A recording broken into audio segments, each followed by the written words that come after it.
From pop culture to politics, this is the Michael Medved Show.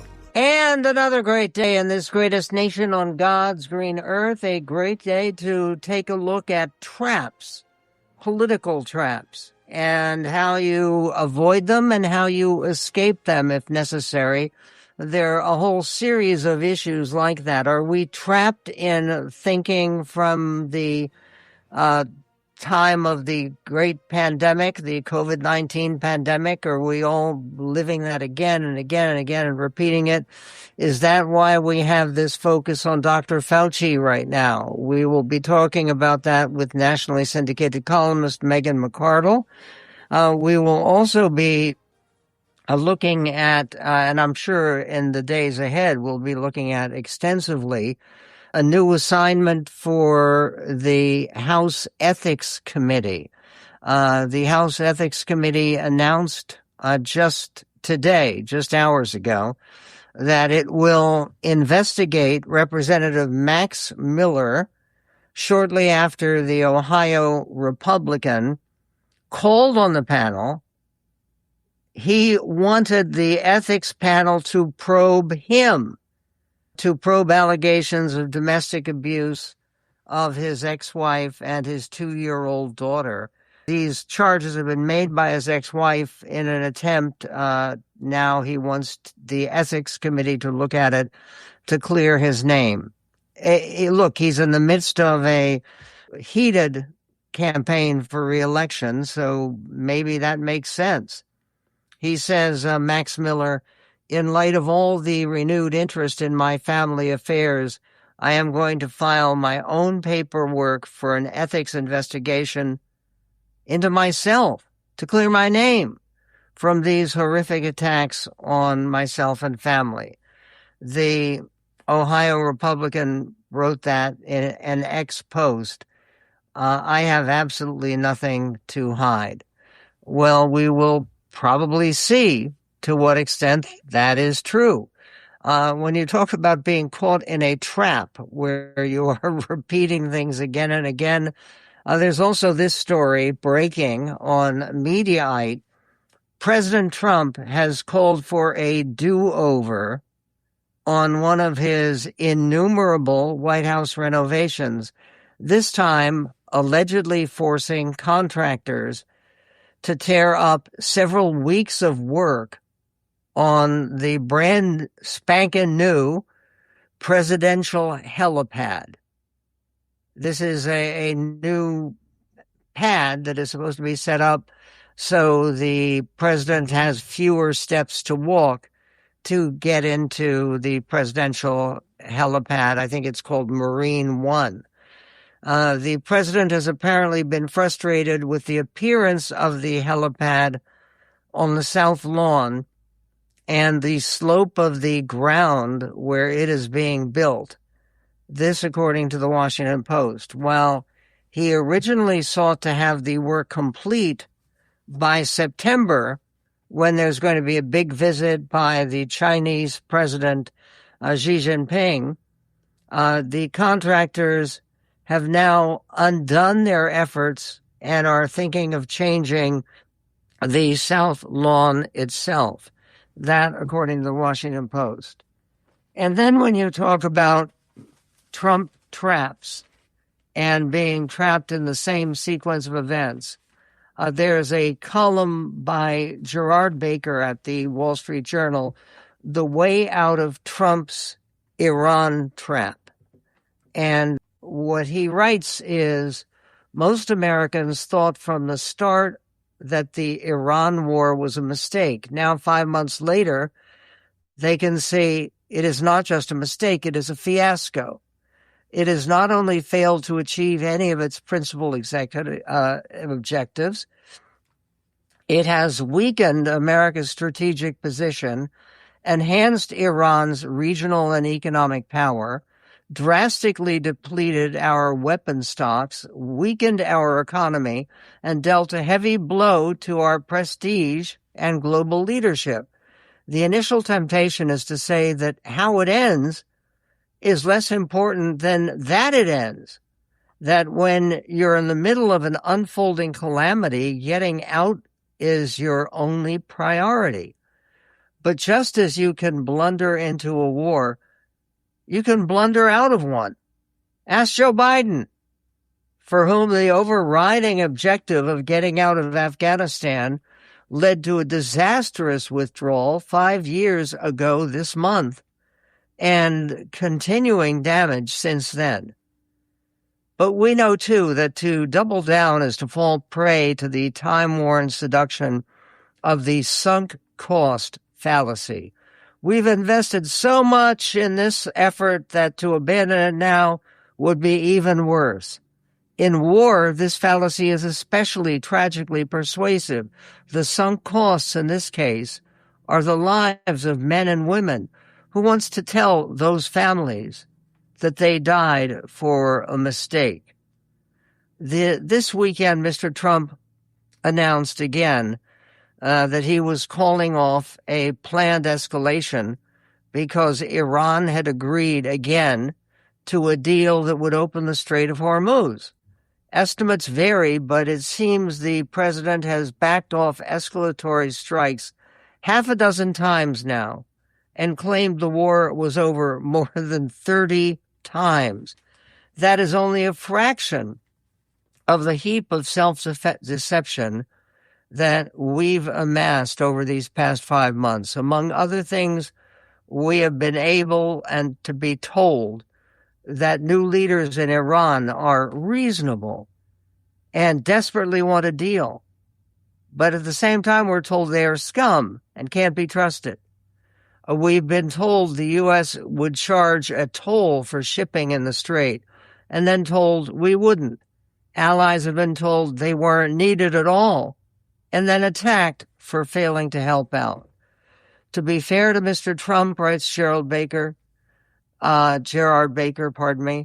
be fair to Mr. Trump, he isn't the first to find himself trapped in a nightmare like this. He is only the latest U.S. president to be mired in a war in Asia from which he can't find a way out. Unlike in Vietnam, Afghanistan, and Iraq, at least he has had the wisdom so far to resist a greater mobilization and commitment. In each of these cases, the war was ended only by a new president. It seems increasingly likely that this is how this one ends too.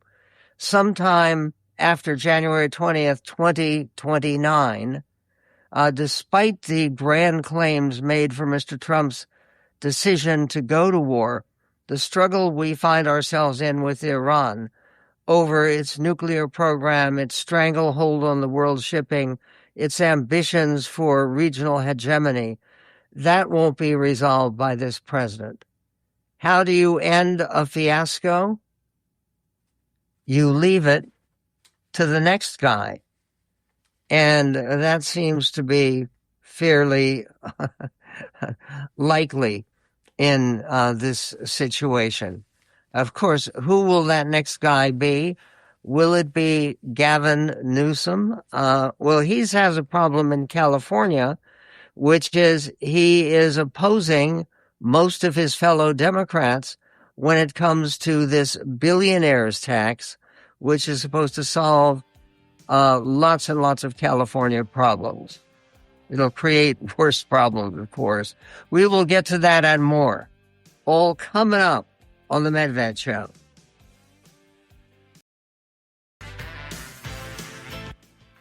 And people across the country have been worried, have been upset, have been terrified, frankly, by the dangers of explosive diarrhea. I mean, it's a kind of thing that you'd prefer not to even have to think about. But then again, there's a more serious story, as reported in the BBC, the British Broadcasting Corporation. Many were surprised last week when the U.S. state of Minnesota reported that more than 30 of its state water systems had faced a coordinated cyber attack. Days later, the FBI warned cyber attacks had been reported in 7 other states, And some of that activity actually degraded water operations. The U.S. Cybersecurity and Infrastructure Security Agency, CISA, is reportedly probing a possible Iranian connection to the Minnesota attacks, according to U.S. media. CISA would not comment. Although U.S. President Donald Trump has not blamed Iran, cyber experts tell the BBC that it is likely that the attack was directed by Tehran. Morgan Wright, who is a former U.S. State Department anti-terror advertiser, told the BBC that these kinds of attacks are usually attributed to either Iran or North Korea. And who are we in conflict with right now? Well, it's Iran. So they go to the top of the listed terms of nations capable and also having a desire to do something like this. Jake Braun, who is a former acting White House deputy national cyber director, told the BBC that the Trump administration is involved in its own information war, and therefore it might be unlikely to admit that Iran did infiltrate U.S. water infrastructure, even if it was confirmed. At a cabinet meeting last Friday, Trump, a Republican, blamed grossly incompetent Minnesota officials, including the Democratic governor, Governor Tim Walz, for the water hack. Walz, a Democrat, responded, "Trump knows exactly who is responsible for this attack and knows that other states were hit too." And there are reasons, however, why Trump would want to downplay the possibility of Iran actually being behind these attacks. And that is something that Ambassador McFaul spoke about very directly, why President Trump would not blame Iran for these cyber attacks. This is clip 7. I think it goes back to what Peter was talking about. He just gets fixated on his own interpretation of facts. He wants to go after his political enemies. It's more convenient for him. And of course, he doesn't want to admit to the American people that maybe Iran is attacking us on our soil because of his failed military action against Iran. We would have no kinds of attacks like this if he didn't launch that attack. But I think reality is catching up to the president. Senator Booker just said he thinks he's Kim Jong-un, but he may think he's Kim Jong-un living in a totalitarian dictatorship. But he's the president of the United States of America, where we have reporters, including everybody on this program right now, except for me, keeping him honest. And he tries to act like he's an autocrat. And increasingly, it's just not working. And that's a good sign for democratic resilience here in the United States. That's at least one opinion. Meanwhile, there is something else where President Trump has been eager not to share too much. Representative Robert Garcia of California was on MS Now and complaining that about half of the Epstein files, yes, there they are again, have not been released to Congress or the public. And Congressman Garcia asks, what is it that Donald Trump doesn't want us to see? This is clip 5. The judge will decide whether these redactions are legally justified, but what more can you tell us about these files? Look, I think broadly speaking, what's really important here is there is some movement that's been happening with some of these lawsuits, Katie Fang, other efforts that have been out there. We are starting to see some of these files and judges actually say, look, there has to actually be a full release from the DOJ. Because at this very moment, about half of the total Epstein files have not been released to the Congress or the public. Wow. We've only seen half of the evidence. And we understand that there's still a significant amount of information, files, evidence that the DOJ still has in their possession, but they're not turning it over. And why is that? What are they actually hiding? What does Donald Trump not want us to see? What does Todd Blanche not want us to get access to? And so if the courts are able to extract this from the DOJ, that is a good step. But the reality is that we don't know what the DOJ is actually going to give the courts. We cannot trust this Department of Justice. The survivors have been clear. They want the full files released with protecting, of course, their names and their identities. And we support that effort. We're not going to stop until all of the files are released. And so there's efforts that are happening in the courts. There's efforts that are happening in the Congress, and we continue to push every single day and won't stop until all those files are released. I wonder if there is a continued American hunger for new information from the Epstein files. I think that's doubtful.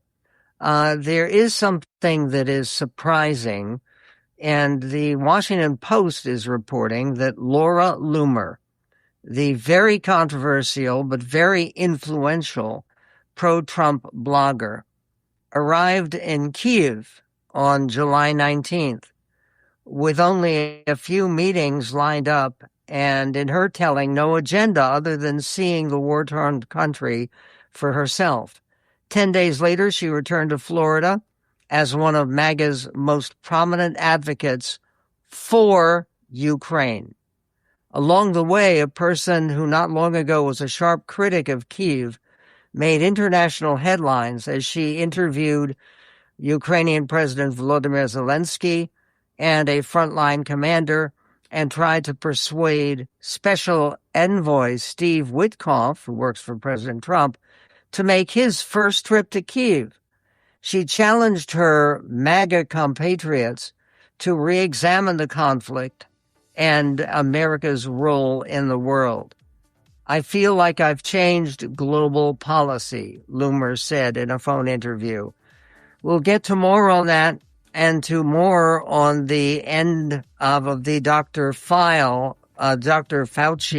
melodrama. That and more coming up with Megan McArdle, syndicated columnist on The Medved Show.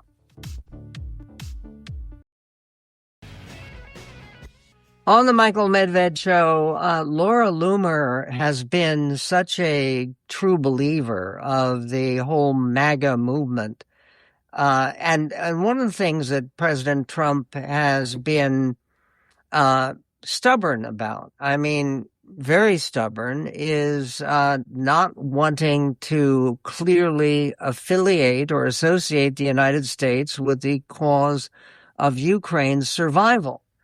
And he, if anything, has tried to be balanced between Vladimir Putin, one of the more evil figures in the world, and President Volodymyr Zelensky, who is someone who has enjoyed remarkable levels of survivability and success in Ukraine's struggle to survive as an independent nation. And Laura Loomer was someone who has very much affiliated with the idea of America first. So how does she somehow integrate her new perspective, which she's very proud to talk about and is planning to talk to President Trump about?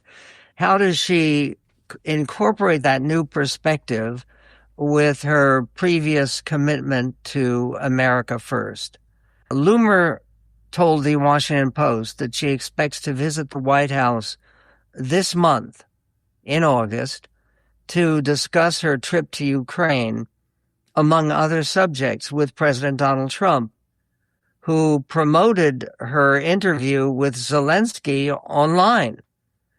Trump has remained a steadfast fan of Laura Loomer, to the chagrin of some advisors, praising her doggedness and her devotion to him.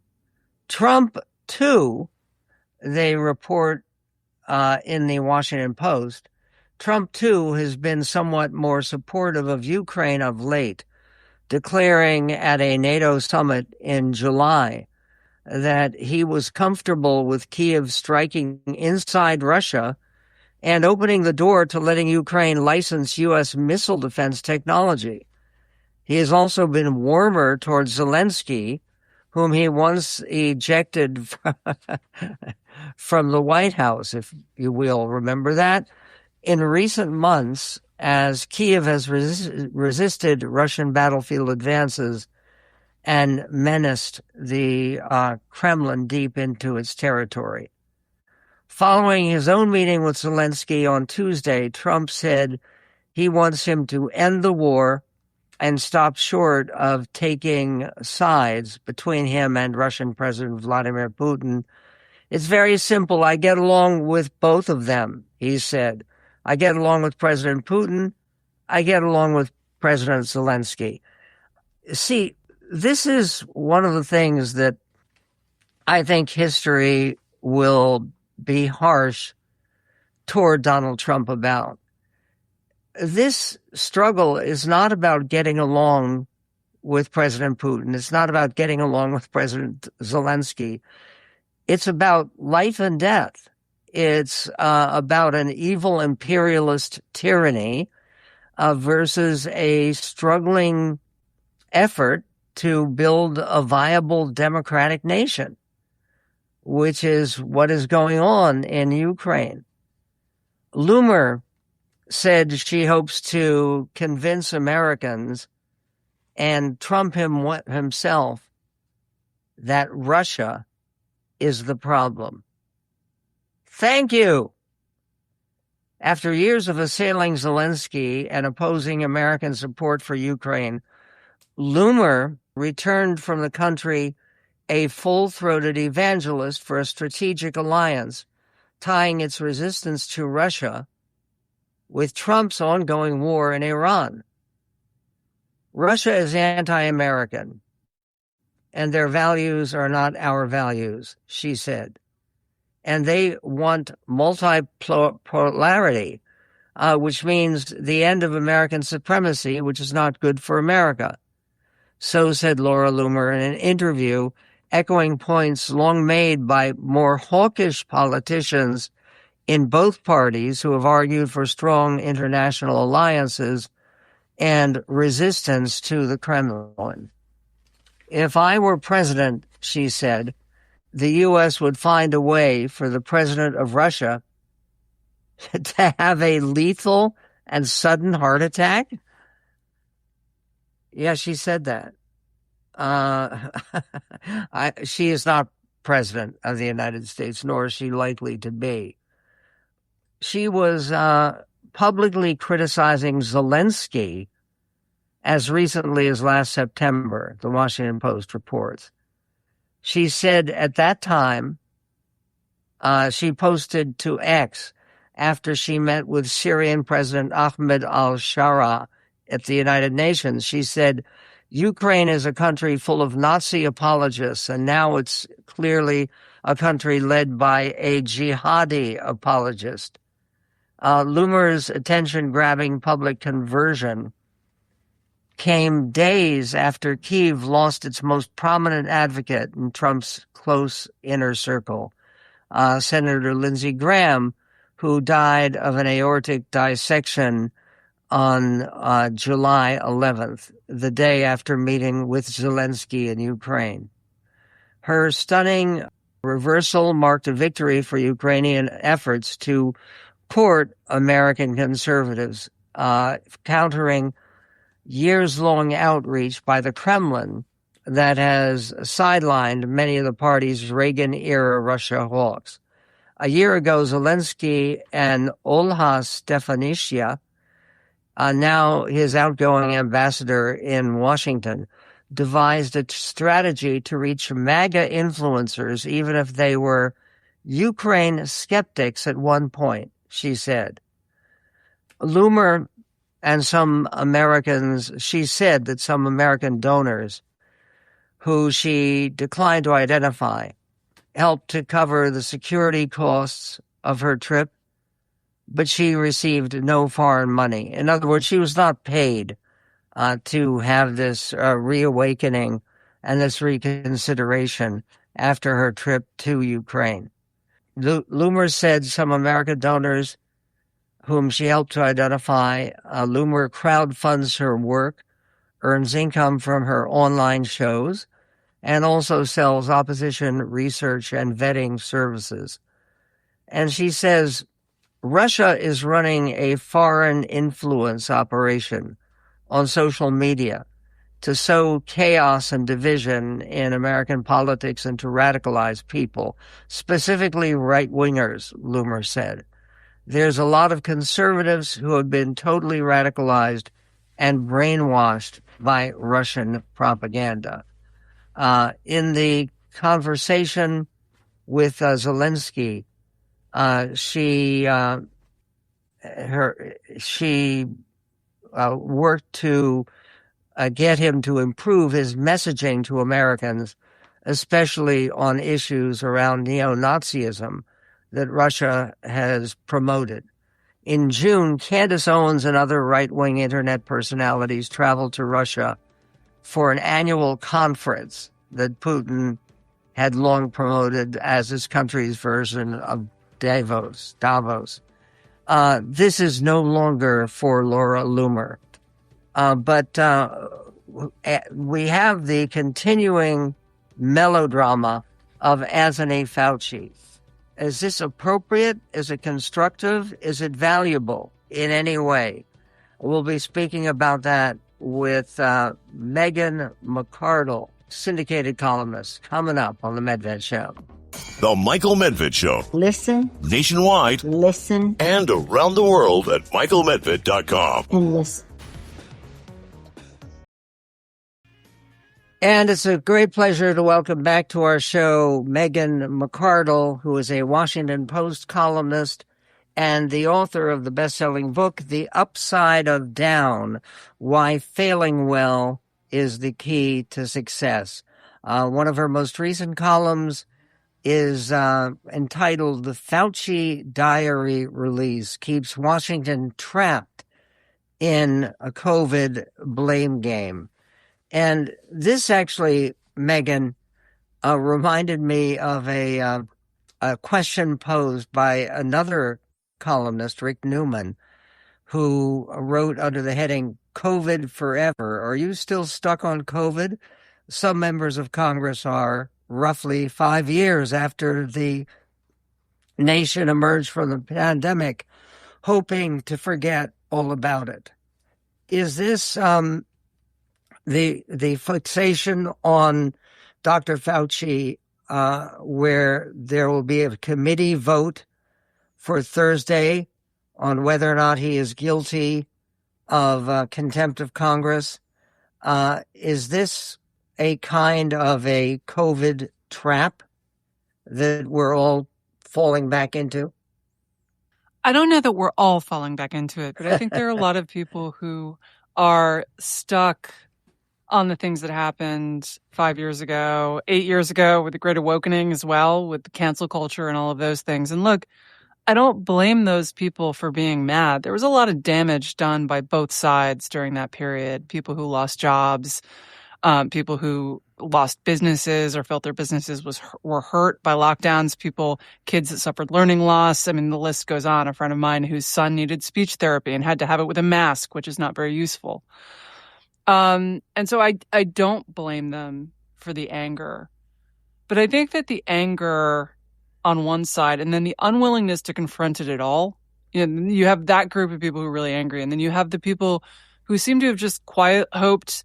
A lot of them understand that mistakes were made, as the saying goes. But they don't, talking about those mistakes would cause rifts with their friends. It would involve interrogating behavior that they might have engaged in. And so what they would really like to do is just know quietly in their hearts that maybe a lot of this wasn't ideal, but they would like to move on. And I actually agree with them. We do need to move on, but I don't think that the way that we're going to move on is by pretending it didn't happen. I also don't think that the way that we're going to move on is by embarrassing Anthony Fauci in front of Congress. And, the diary that they released, which was found on a government server, I don't know how that happens. I don't keep a private diary at all, but I would definitely not keep it on my work computer. But the fact that that he, for example, was willing to entertain the lab leak early on. I don't think this is the smoking gun that Republicans think. We don't have evidence of him saying, well, and now I will conspire to conceal that I believed this. We just have evidence that he was saying something very different in public a reasonably long time later. And maybe he changed his mind, right? Maybe he just decided, maybe it was motivated reasoning and he didn't really have good reasons to believe that, but it was more convenient for a bunch of reasons to believe that. But I do think that that's important for the public to know, right? And to inquire as to why he changed his mind, if he changed his mind. Whereas some of the stuff that was released was like, ooh, Barbara Streisand called me. And it's a little gushy and it's kind of embarrassing. But I mean, I might well also be gushy and embarrassing if Barbara Streisand called me. Sadly, she has never called me Barbara. I'm willing to talk. But that stuff, it's just embarrassing. It's not really helpful. And I think that makes it feel like a personal attack, which then makes it easier for people who would just like this to go away to say, well, this is just a partisan attack and we don't need to engage with this. And what we actually need to do is kind of walk back from blaming and who can I punish? And I am so angry and I need to get my anger out. And also walk back from, well, maybe if I just pretend this didn't happen, it won't have happened. And instead to kind of embrace a more a not punishment focused investigation model, something like what, the airline industry is when they're investigating crashes. Right. They're collaborative. They have a collaborative reporting system for safety because everyone has an investment in making sure planes are safe. Pilots don't want to crash either. So you can kind of no fault report mistakes that you made to the aviation authorities. And as long as it's good faith, you can't no fault report that like I was drunk on the job, but you made an honest mistake. And they will just try to figure out how that happened and then try to fix the system so that mistake is harder to make.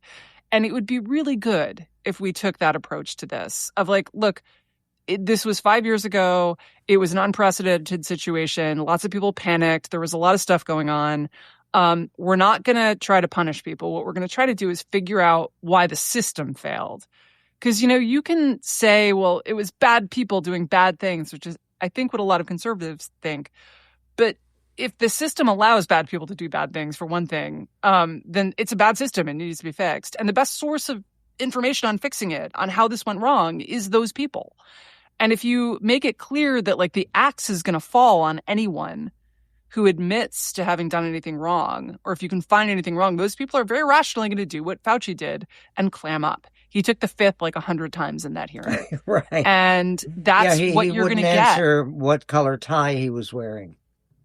Exactly. And that's what you're going to get if you have this, my job now is to be the righteous sort of vengeance approach to investigating COVID. What we actually need is an honest reckoning with all of the different ways that institutions failed and why those failures happened. Yeah. Well, again, there's a great deal of talk among Senator Paul and his colleagues. I mean, Senator Tuberville has been explicit. He wants to put Dr. Fauci into prison. Do you think that for charges of contempt of Congress or others that he needed to team up with many distinguished attorneys to defend himself against that kind of prosecution? Look, I think on the one hand, the temptation is going to be, well, I know that my mistakes were honest. I was trying to do the best for the country. And I genuinely do think he was trying to do the best for the country.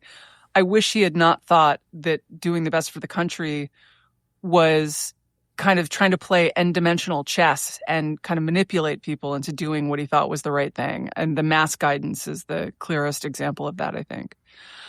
And because I don't think that works. And I think that would be actually a really useful lesson for everyone to learn. Is you got to be straight with people. What about the lessons that we've learned that we would do very radically differently from the way Dr. Fauci led us during the pandemic? Look, I think that when you look at policy, it seems pretty clear to me the mask mandates didn't help that much. School closures were bad. And he did reverse on this eventually, so I don't want to, punish Anthony Fauci particularly. There were a lot of people who made bigger mistakes than Fauci on school closures.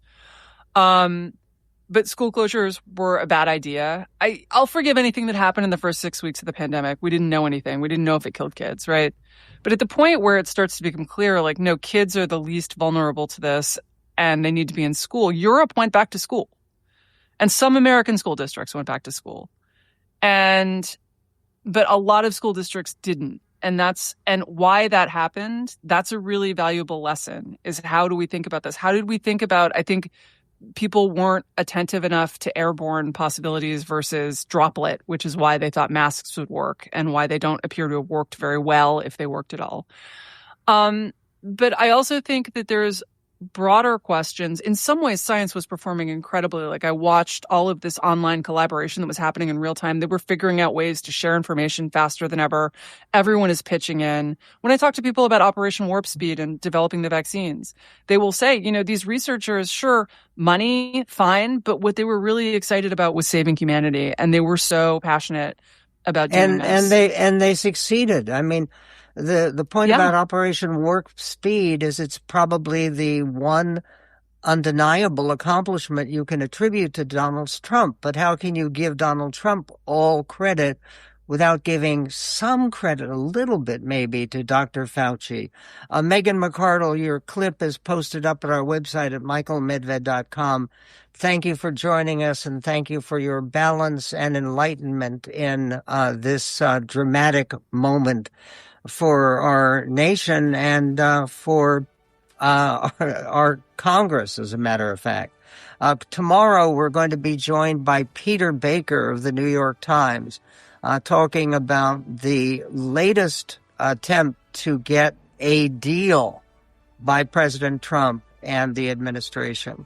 We will be dealing with that and much more on a busy day for this greatest nation on God's green earth.